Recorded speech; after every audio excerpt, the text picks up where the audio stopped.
Yeah, on that same note, I was speaking with Yatsu of Manamoka Brands, who's in Hong Kong, and I was talking to him, I think, last week, and he actually credited DeFi with the explosion of the metaverse because he said if it wasn't for the DeFi and all the borrowing and lending protocols, then they wouldn't have the liquidity or the demand that they have. And I was very surprised to hear someone in the metaverse say that. Do you agree with that? Do you think the metaverse will Yeah, also for come sure. around and change the DeFi markets? Uh, that part I am not totally sure yet, but I would say the first part about DeFi kind of leading to the NFT boom is 100% true.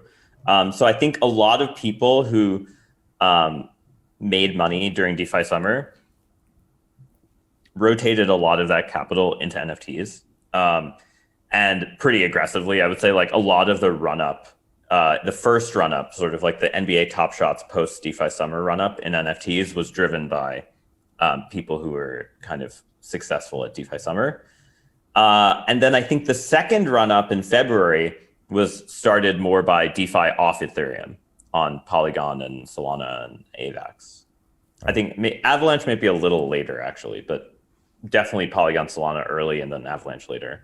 Um, but like that led to another kind of wealth effect of people got rich off of that and then put it back into NFTs. So like I feel like there's a cycle of like something has a people make a lot of money on it and then they recycle that money to the next thing, and then there's sort of the next generation of people who kind of made money on the next thing and they recycle it, and there's this kind of like weird capital wealth effect thing. And I think one thing that's interesting is in these communities, if you can, one of the stickiest things for developers is basically make a protocol that kind of gets all the developers who are the first developers on their super rich, and then they quit their day job, and then they start a protocol, and then they stay in your ecosystem pretty captively because they got rich there.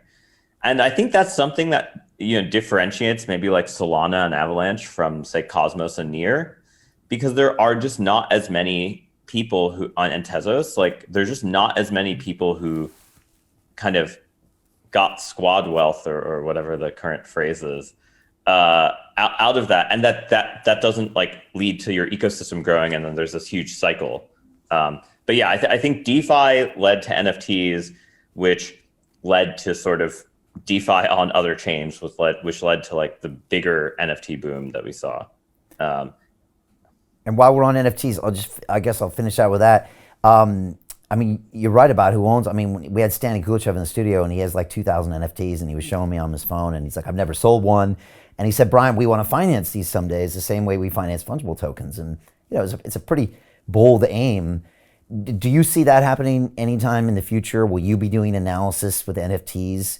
Or is, by definition, what you do have to be with something highly liquid, like a fungible token?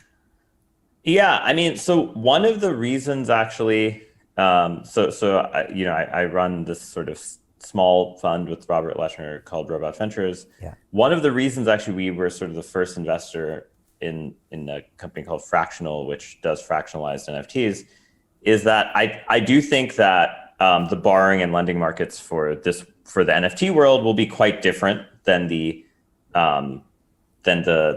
purely fungible world. But fractionalization is sort of a nice bridge because it allows you to kind of use the existing mechanics as long provided there's like enough liquidity from the fractions.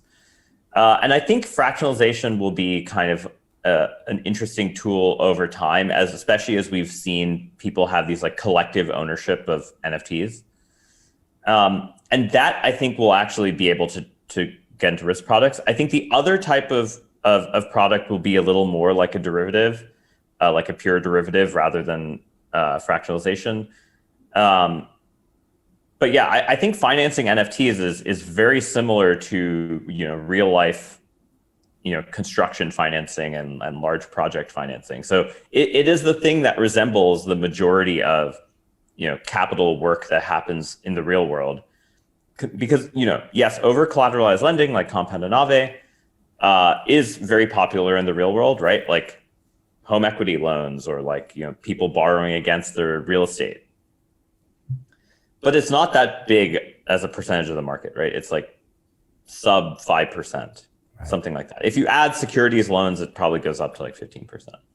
But the rest of the market is really things like bonds, things that are like more unsecured credit, things like that. And I think NFT finance gives you the promise of, bridging the gap of the other 85%, but for digital goods.